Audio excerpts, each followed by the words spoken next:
I'm going to start this guide with a couple of overarching things relating to being a squad leader. So first and foremost, squad leader can be an extremely fun and rewarding role to take, but it's pretty undersubscribed in terms of its popularity. I'm sure you guys, like me, have been in games where it takes a while for squads to get created because no one really wants to take on that squad leader role. I'm going to take a look at some of the reasons as to why that might be a little bit later in the video. But another thing that I just want to touch as an overarching point is, as squad leader, you do have a lot of influence over how much fun your squad is actually going to have. And I always think that's quite a useful thing just to bear in mind. You do really set the tone for your squad. Right, so let's get into some specific points, starting with communication. So as officer, you do get access to an additional voice channel which allows you to speak to other officers and also to the commander. Now this is where a lot of problems lie, in my opinion. This was definitely an area which put me off when I first started taking the officer role, because the level of communication can be pretty overwhelming. When you've got people talking on the officer channel as well as people talking on your own squad, and if you add on proximity chat to that, it can be way too many voices all at once and it's hard to actually figure out what's going on. So firstly, let's just quickly delve into what causes the problem and then we can come up with some solutions. So it is an issue that you're unable to have different volume sliders for the different voice channels. So you can't make the officer voice channel a bit lower and keep your squad voice channel higher, so you can prioritize what your squad says over what other officers say. There's also no kind of special effect that distinguishes between the channels, so if you're focusing on the actual game and you hear someone say something, you're not sure quite often whether that's come from within your squad or whether that's another officer speaking. So a big problem, and somewhere you can make sure you're not part of this problem, is a lot of time on the officer channel, which is what causes the communication to be overwhelming. A lot of time on that channel, people use it for unnecessary communication. You really want to keep the officer channel communication down to a minimum. Only what's absolutely necessary should be said on there, and that includes things like pointing out the location of enemy garrisons or enemy tanks. There are some other things that you want to discuss that we're going to go through a little bit later in this video, but just as a rule of thumb, make sure you keep what you say on the officer channel to a minimum. I have been in games where people use that officer channel to tell their life story and it's very much not appreciated. So make sure you're not part of the problem. Make sure you only keep that officer channel to what's absolutely necessary. So what's a solution to the overwhelming communication? Well, I've got to be honest, it's a bit of a blunt solution, but honestly I find the best way is that if you've got someone that's talking too much, you just mute them. You've got to remember that squad leaders tend to have their microphone volume set pretty high to make sure that their own squad can hear them clearly. So it can be a complete mess when multiple officers are communicating. So I found if someone's talking too much, I just mute them. It's a bit brutal, but to be honest, I can't find a better solution. And sometimes I've ended up muting people where it's been a little bit harsh, to be honest. They are actually putting out good things, but if there's just too many people doing it, it's too much for me to handle. So I end up just muting a few people that maybe I think are saying the least relevant, or sometimes it's a few squads that are furthest from you. So if I'm defending and there's another squad defending, I won't mute that squad leader. But if there's a team that's flanking round, attacking on pretty much the other side of the map or very far away, I'll mute that squad leader because what he's likely to say has less relevance to me. So I would say if you are getting overwhelmed, start muting people. Obviously try and make sure you don't mute the commander unless they're being ridiculous. Start muting people if they talk too much, and if there's too much communication, even when people are just stating the necessary stuff, start muting those squad leaders that are least relevant to you, so that are further away. They will still be able to hear you. I'm pretty sure they can still hear you if they are muted on your machine. So if you need to state something out like we need more people defending or something like that, they should still be able to hear you. Communicating within a squad I think is pretty self-explanatory. I will go on to things like putting down markers and setting certain objectives for your squad a little bit later in this video. But what I will say here is that you will find that people in your squad do offer suggestions as to what would be a good course of action, and that's completely fine. Take those on board.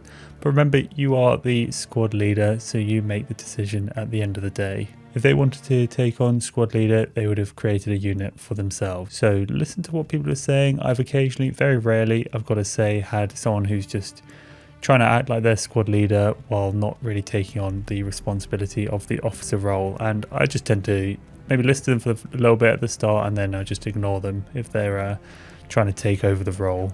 Okay, moving on to markers. So putting down markers is important for setting objectives for your squad and also relaying important information to the rest of the team.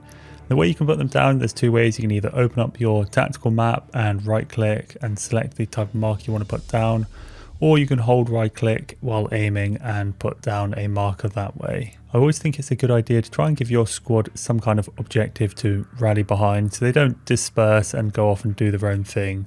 So I often use move markers. It's a really useful thing for just coordinating the movement of your squad and give you guys something to aim for.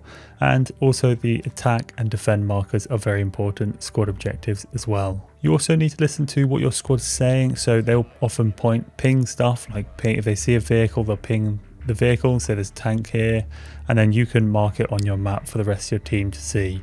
This really helps the tank squads in particular that are on your team, so make sure you do it. If someone on your team sees something, make sure you mark it for everyone else to see. I will say on the topic of markers that it does take a bit of getting used to where each marker is on the list. So whether you're doing it from the tactical map or doing it while aiming down your sight, it can take a bit of searching for the correct marker at first. You will get used to it over time and it'll be a bit quicker. Okay, so we've covered setting objective for your squad, but how do you know what your squad should be doing in the first place? Now this is where I think you've got to take some responsibility. You don't want to just be waiting for the commander to assign which squads are attacking and which squads are defending. If you've listened to good old Jocko Willink's podcast, you'll know Decentralised Command is the way to go. Actually, the German army did this really well during World War II. So you want to take some initiative, decide amongst yourselves who should be attacking. And if you're seeing an opportunity to attack, if you're seeing they don't have many defenses on your particular route, then you just go straight ahead and attack. You make that decision amongst yourselves and don't just wait for the commander to tell you what to do. But obviously this does mean you've got to be logical. Don't just charge in there and attack if you know that you need to defend, or vice versa. Okay, so let's move on to Outpost. So Outpost, for those of you who don't know, is where your squad and only your squad can spawn in. You can place them 2 rows into enemy territory, and really they're at the heart of anything you're trying to achieve with your squad.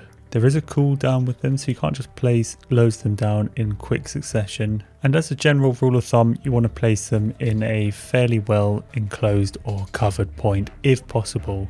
You basically don't want the enemy to have a long line of sight to your outpost where they can just camp it from reasonably far away and kill you guys as you spawn in. There's not too much to say about outposts. The more you use them, the more you'll get used to where's a good place to put them. But obviously there is kind of a risk reward system with them. So maybe if you're trying to take a point, you put an outpost in a slightly risky location, which helps you get quickly onto that point, but increases the likelihood of it getting taken out. What I would say is just check your map. So usually if you've got a garrison near to where you are currently or where you're trying to head, then you can be a bit more risky with your outposts. But if you don't have many garrisons nearby, then maybe you want to be a bit more conservative. Make sure that outpost stays up, otherwise you guys can have a long way to run to try and get back to your position. Okay, moving on to garrisons. So in case you don't know, garrisons is where your whole team can spawn when you put a garrison down.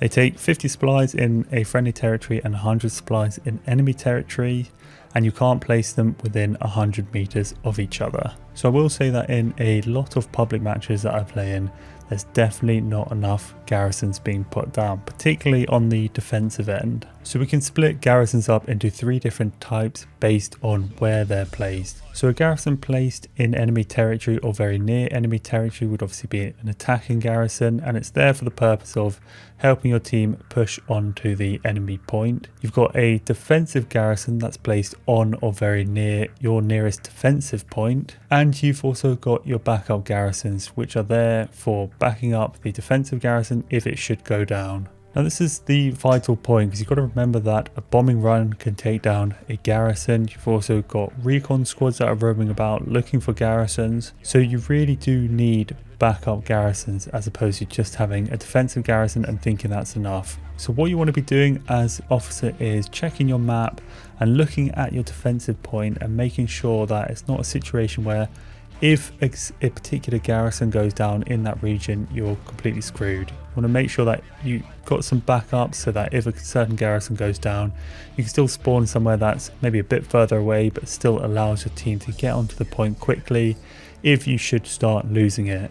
Focusing on the defense, because I think this is where I see most issues. Yeah, you want at least a defensive garrison and a backup garrison on your nearest defensive point. And ideally, I'd say you'd probably have 3 garrisons, and to form kind of in an ideal world, you have a bit of a triangle formation going on with a defensive garrisons and then 2 backup garrisons slightly to the rear and maybe either side of it. Attacking garrisons I don't need to say too much more about, other than remember that if you're placing it in enemy territory, they only need to be within 100 meters to disable it. So make sure it's placed in a good location, not too close to where the enemy is, otherwise it will just be disabled. And once again, like with outposts, but probably more important for garrisons, is make sure they're in a secure location, not out in the open. Not only do you want them not to be able to destroy it easily, because things like rocket launchers can destroy it as well, but you also don't want them to see it if possible. You want to kind of keep it remain hidden so they don't know where you guys are coming from. Because of the importance of garrisons, you ideally want to make sure that someone in your squad is playing support, so you can always have supplies if you need them. So it's fine to make that request when people join your squad. Sometimes people will ask whether there's any type of role you want. Always request a support role.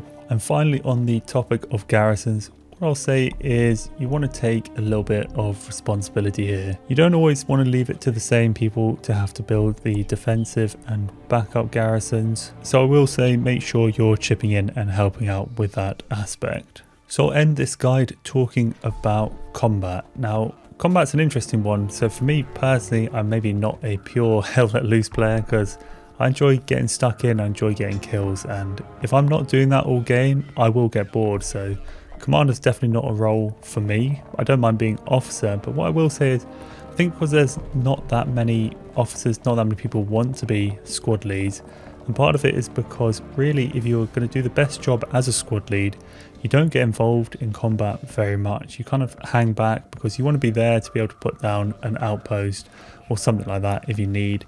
You've also got binoculars, which you can use to help spot people as opposed to getting involved in the combat yourself. But I think in order to encourage people, myself including, to use this role more, don't be shy just to not be the best squad leader and just get stuck in. Have fun, make sure you're enjoying it.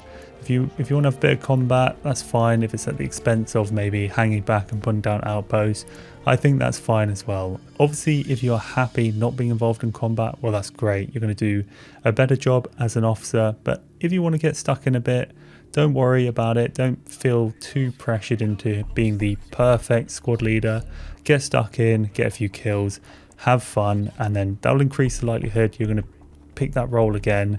And yeah, that's what we need. I think we need a few more squad leaders where possible. So yeah, I will end this one by saying actually a lot of my best games, a lot of the most fulfilling games have been when I've been playing squad leader. So there's a lot of fun to be had from it. It's a really good role to have, and I would like to encourage it. I think the problem is that there's certain responsibilities and there's certain aspects that are currently there which put a lot of people off, and hopefully with this guide you can mitigate some of those aspects and just try and mold it so it's as fun for you as possible. But I'm not saying be a selfish player.